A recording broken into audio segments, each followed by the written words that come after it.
హైదరాబాద్లో ఇవాళ cabinet meeting ఉంటే మంత్రులందరూ కూడా మీరు నా ఫోన్ ట్యాపింగ్ చేస్తున్నారు, మేము క్యాబినెట్ మీటింగ్కి రాము అని పోయి ఢిల్లీలో కూర్చుంటే ఈయన మా మంత్రులుగా ఇదే గవర్నమెంట్లో మేము ఉన్నాము, మా ఫోన్లు కూడా ఈయన ట్యాపింగ్ చేసిన తర్వాత ఒక ముఖ్యమంత్రి స్వయంగా మంత్రుల ఫోన్ ట్యాపింగ్ చేస్తున్నాం అని చెప్తున్న తర్వాత మేము క్యాబినెట్ మీటింగ్ ఎందుకు అటెండ్ కావాలని పోయి అందరు ఢిల్లీలో కూర్చున్నారు.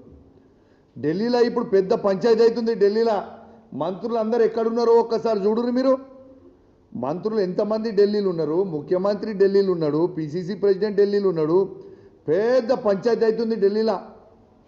ఆ పంచాయతీ అంటే వీళ్ళ పర్సనల్ పంచాయతీ కోసం ఇలా హైదరాబాద్లో క్యాబినెట్ మీటింగ్ అనేది క్యాన్సిల్ రద్దు చేసుకునే పోస్ట్పోన్ చేసుకునే పరిస్థితికి వచ్చింది. అంటే ఈయన ఫోన్ ట్యాపింగ్ చేస్తుండ అనేది స్వయంగా వాళ్ళ మంత్రులు కూడా ఇలా ఢిల్లీలో చెప్తే ఇలా రాహుల్ గాంధీ ఆఫీసు, సోనియా గాంధీ ఆఫీసు చాలా సీరియస్గా ఉన్నారు.